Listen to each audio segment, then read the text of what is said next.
So I'm going to just pause it right there. I don't want to get you guys in tears on Friday morning like this. But this is our attempt or our vision of having relevant content, things people can relate to. This was written entirely internally at One Economy.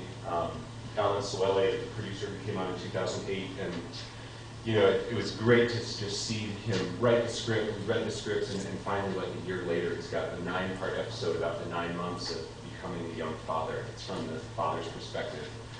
This, in turn, has spawned training opportunities and ways for people to connect both with Team Now and Planned Parenthood and those kinds of organizations who are also developing national curricula for us.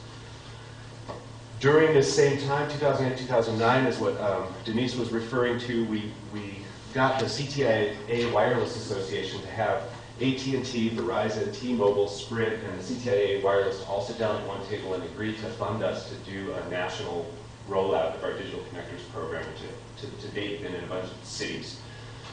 I wasn't in on these negotiations, and I wish I was, because I heard that, you know, they just, every company wanted to brand their own sites with their own names, and you know, they wanted to do things their own way, and we really had to sit and listen, and it took a long time to kind of get these corporations to realize that it's a significant investment for us, a couple of $1 million. It's relatively small investment for the size of the organizations that we were dealing with.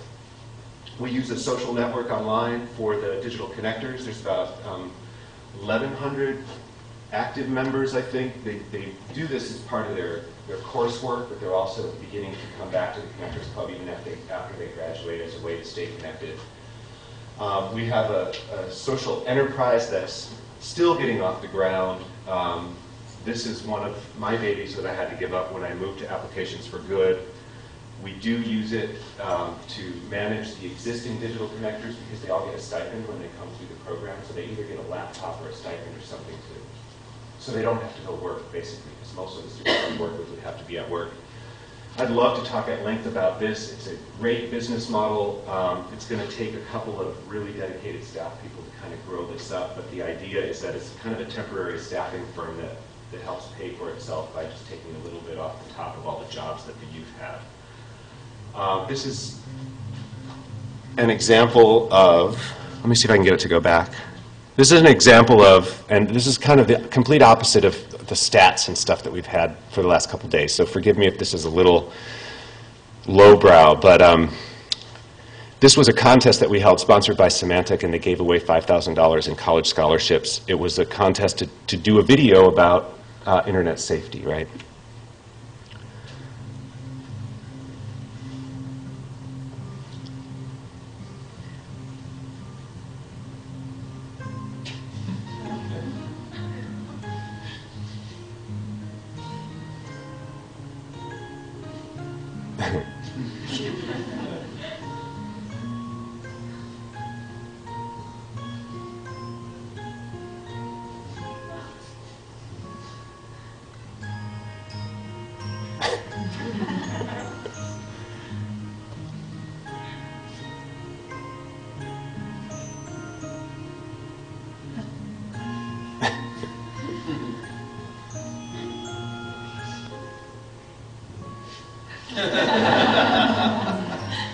So she's gotten a lot of press out of that. I think there's about 600 or 800 hits on YouTube. That was probably the best of the dozen or maybe 14 films that came out of this. I think the real learning there for us is that not only are you getting people to think about internet security, but you're getting them to do it on their terms. And so yeah, this was the rating. She wanted the votes. She ended up getting the votes. Symantec hosted a YouTube site for us, and she won one of the scholarships. So that was really brilliant. Research today, this weekend has been about research. So I just wanted to acknowledge the kind of the companies and the places that we do get ours. At Pew and the FCC has done some amazing stuff about broadband in the U.S. They had a huge campaign. They came out and talked to everyone. They came out and talked to our digital connectors, which was a really great experience.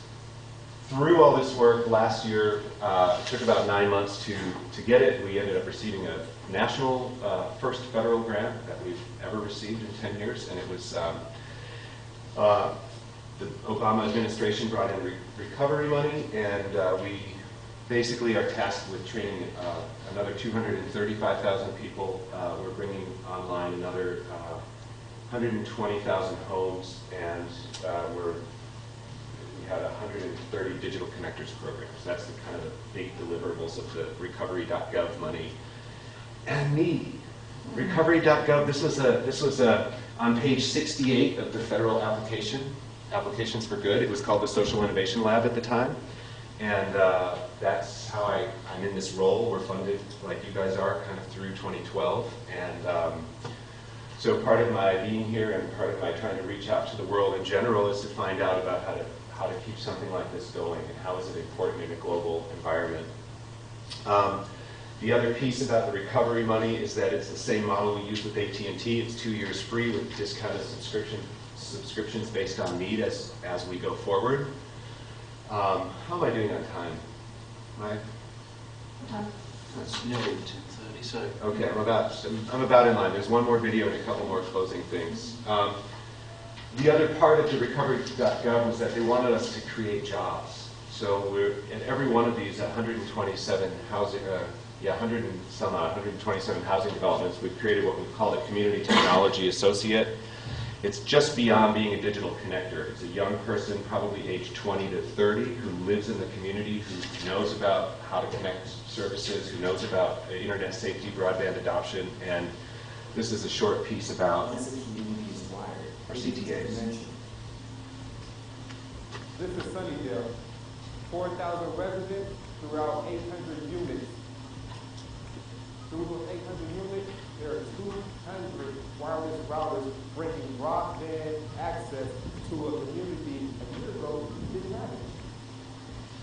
Whose job is it to keep them connected? Mine.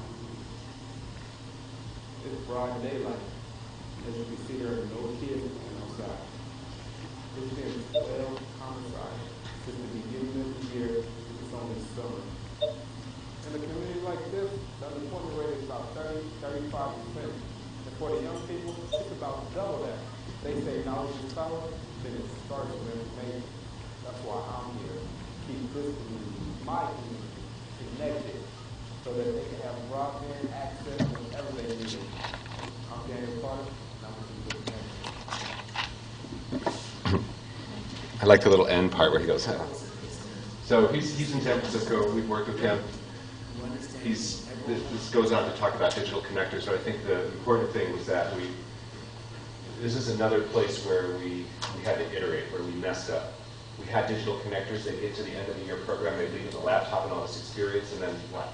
Nothing would happen. So we started to implement year two pieces. So that they would have somewhere to go, something to graduate to, aside from us trying to help them get jobs. Information changes lives. I don't think anyone would disagree with that in the room. And that brings us back to the Applications for Good model, which is a contest innovation model. We ran our first contest in the spring. These are the names of some of the winners. Remus is an application that's still in development. They won the grand prize in popular choice, so the $15,000 that AT&T actually put up for them is going to go back to helping them develop their app, which helps immigrants send money home for cheaper than they could on Western Union or something like that. So a little bit controversial in the U.S., but we're fully behind that because all the money, more money that stays in the U.S. is more money that people will spend. SnapFresh is one that I'm super excited about. It's a super simple application. We have food benefits in the U.S. They're called food stamps. They're called SNAP. They're called CalFresh. You text in your location, and it texts you back 5 of the locations that are nearest you that accept food stamps. But they built in an algorithm using Yelp and using the farmers market data from USDA to put the healthy stores first. So you're not going to end up at a liquor store where all you can buy is chips, hopefully. This is just a seed. This is the kernel of an idea that we're hoping develops into something where we can start to get user feedback about the way people interact with their food and the way they do their buying habits. And this is where one of the places where we do need researchers. I have not been able to get anyone on board for this. We're running a test when I get back on the 15th in San Francisco. We're going to be launching at point-of-sale places where they sell food stamps to see if people would use it. We don't even know if people will use it yet. It was developed in a weekend at one of our codathons, which was great. TalkChalk is an app that is also in development. It's basically it's basically leveraging Facebook platform along with text messaging to help instructors and students get better communication with each other during the school day. And then Be Local is one of the apps that we've developed inside One Economy. I work fairly closely with the development team. This is the outgrowth of the resource locator. So pretty soon we have a database that people are putting their information into, 300,000, 400,000 records, and you can search for it in a kind of a very 2008 sort of way. Be Local is mobilized for any device. It's a web app, and it's also an online app that allows you to find places near you based on your location if you have GPS or by putting in a zip code.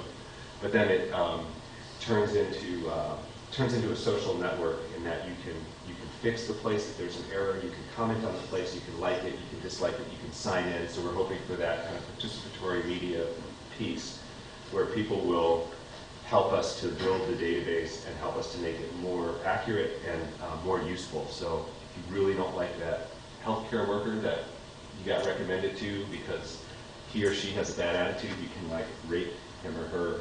Kind of nasty, but it's the way things are going. It's the Yelp of social services. So now we're in 2011, same as I said in Access before. Our model is that we're going to be bringing 2 years free with a discounted subscription based on need in the end. The difference about our new model, we have a new CEO and a kind of a new vision in order to scale up. We've been fairly successful for 10 years, but there's still at least 100 million people in the US that don't have access to broadband, and according to numbers from Pew Trust and the California Public Utilities Commission, at least 60% of those people do want access. There's 40% who are like, I kind of need it anyway, but at least 60% of those 100 million do. So there's still a lot of people. Our new model, I don't have a picture of it because it's still in a brainchild phase, is that we'll co-fundraise with the communities that we're working in core cities for the initial 2-year investment. And then when we start to get the subscriptions, we become the internet service provider. And we take a couple bucks off the top to fund the base services in Washington, D.C. and the media channel. Because we can offer internet for the same price that a telecom can. So that's the very brief version of it. To date, 5,000 digital connectors and 100,000 hours of service. These teachers who teach digital connectors are amazing. I worked with them 2 years ago and trained them in the first beta round, and they're just remarkable people, as I'm sure they're probably similar to the people that you guys work with on a daily basis.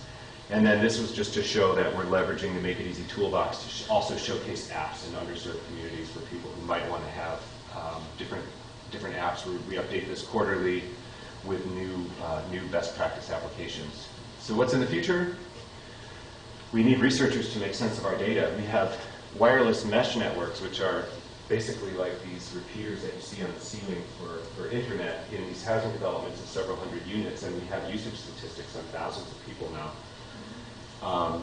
This is one thing that I find particularly compelling. In October, this is when the Community Technology Associate was hired for this community, and this is the uptake of mobile clients, up to 2,100 per month. This is March of this year. We've got a lot of different information about who's using our internet, what they're doing on the internet. It's all anonymous, but I think there's a lot of things we can learn from this that we're just starting to get to. We have a fledgling partnership with Stanford right now. They have been trying really hard to test one of their apps that they designed. They're sitting, I don't know if anyone's been to Stanford, but it's one of those universities that's not really attached to the outside. There's nice big lawns and palm trees and things to make you feel like you're in that ivory tower really well. I love going there. It feels wonderful. They have a healthy neighborhood app. What they're trying to do is they're trying to get elders in the neighborhoods to walk around and use this application. Not only will it get the elder to walk, but it also feeds data back to a central database on how the housing development is built, what's working and what's not working. It incites them to record your thoughts, take a picture using multimedia technology. They've come to us and said, hey, we can't get into these communities. We don't know people. Can you help us? So we're helping them into 2 of the communities.